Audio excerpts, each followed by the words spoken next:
How's it going, everyone? It is Andre Williams, and over here we talk stocks. We focus on one thing: always protect your profits. And today we're going to be talking about Mullen, which ended up finishing flat on the Friday. But if you remember what I said in my previous video, if we can have a close above $1.40 or even in the $1.40 range, it sets itself up very well for the coming week. And you know what? Here we are. I won't waste any more time. Let's jump into the agenda. If you're new to this channel, I just want to let you know we have timestamps down below inside the description.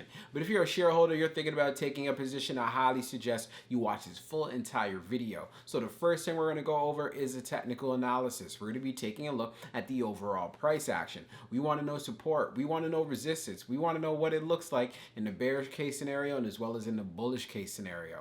And then we're going to be going on Fintel, taking a look at the recent short interest information. The reason why this is important because it does have an impact on the way the stock performs. And then we're going to be taking a look at the order flow distribution. We want to know the buying and the selling behavior on the retail side and as well as on the institutional side. And then when all of that is done, we'll be going into the final thoughts and as well as some more details. So let's get to it. So we're going to do a technical analysis from Mullen. Let's see how it performed on Friday. So it ended up closing at $1.46. So we had no change on the day. And then when we take a look where it ranged, on the low is at $1.37. And then on the high it was at $1.46. When we take a look at the volume stats on the day, you can see we traded at 48.892 million shares, and the average volume over 10 trading days is at 59.308 million shares. So you can see we have below average volume on the day, but again, we had no changes. And now when we take a look at our chart, which is a daily chart, you can see from the RSI down below, it's at 56.58.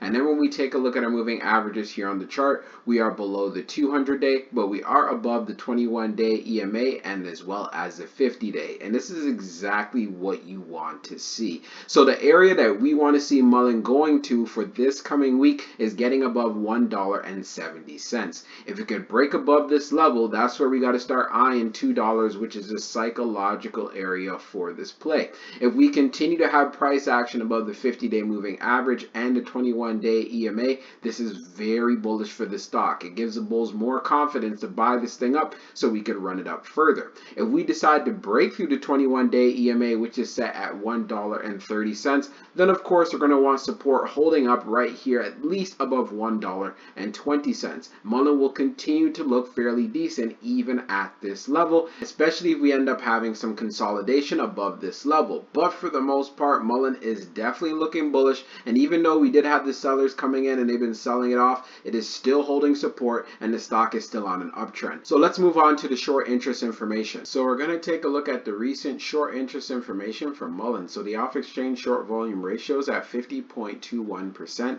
and then for the off exchange short volume, it is just over 14.03 million shares. Scrolling down on the page, the short shares availability is at 250,000, updated 21 minutes ago, and then for the short borrow fee rate, it is at 27.80%. When we take a look at the history of the short volume, we can see for the close of the 23rd, it was at 51.23, and then for the close of the 24th, being at 50.21. And then when we take a look at the short interest percentage of the float being at 8.77%, we know if there's buying volume coming into the play, Mullen can make those moves to the upside. Now let's move on to the order flow distribution. Now let's take a look at the order flow distribution from Mullen. So we see on the inflow it's at 18.80 million, and then on the outflow it's at 11.64 million. So we had an inflow day. Taking a look at the breakdown, on the large it was 9.36 million, on the medium it was 7.10 million, and then on the small it was 2.34 million. Taking a look at the outflow side, you can see on the large it was 4.63 million,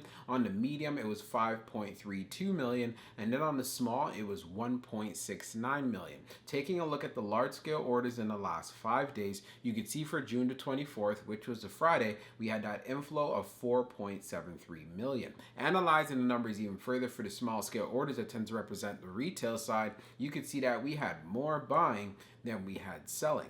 And then when we take a look at what happened on the medium, you can see we had more buying than we had selling. And then for the large, which represents whales, institutions, and funds, we had a lot more buying than we had selling.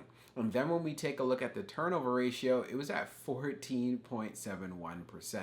And this is a consistent range for Mullen. It's a volatile stock. There's many traders who get involved as well. We also have to take into consideration a lot of big money has been buying up shares. Now, let's move on to the final thoughts and we'll go over some more details. So for my final thoughts for Mullen when it comes to the price action, we are looking really good at the moment. Yes, we did have some profit taking that went on, but we ended up closing at $1.46. So the level that we need to go back to, you guessed it, is right around $1.70. And as soon as when we get that break above 170, especially getting past 171, that's where I want to see if we can make that test to that psychological area right at $2. But we also have to keep in mind, if it wants to consolidate and so forth, that is also perfectly fine. If we could do this above the $1.40 level, even better. If we can form another higher low, I think that would be great. But hey, we're gonna have to wait for Monday and see what happens. As far as a pullback is concerned, if it ends up being major, as long as we could stay above $1.20, I feel this play is still something you want to keep a close eye on. But I'm gonna be looking for support to hold up at least around $1.30 before we even get down to that level.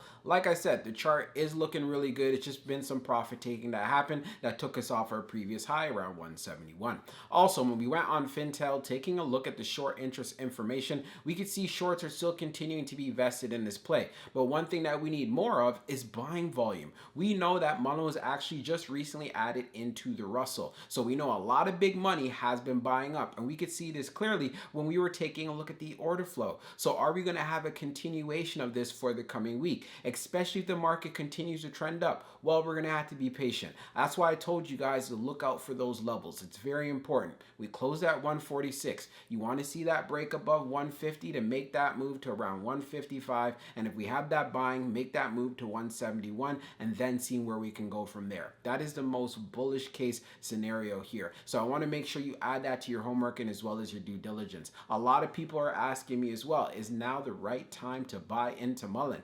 Here's my question. If you've been watching my videos for quite some time now, why didn't you buy previously? Always ask yourself this question. Don't just fall for the FOMO. And the reason why I'm bringing some attention to this is if you did not believe in the play in the first place, just because it's moving up now, why do you want to jump into it? Again, these type of habits will not work out for you in the long run. You have to take advantage of those dips when they occur, and you need to have high conviction. And the best way to get high conviction is by doing your research. I can't say that more than enough. You just can't watch videos on social media and then say, well, you know what? I need to get in. I need to buy now. It doesn't matter where those sources are coming from, because at the end of the day, you're putting your hard-earned money into a stock and you want to make sure that you're seeing a return. And the best way to see a return is having a strategy, and that's why I emphasize it on this channel. So let's see how Mullen performs for this coming week, but I will make sure to keep you guys updated. We'll be talking real soon.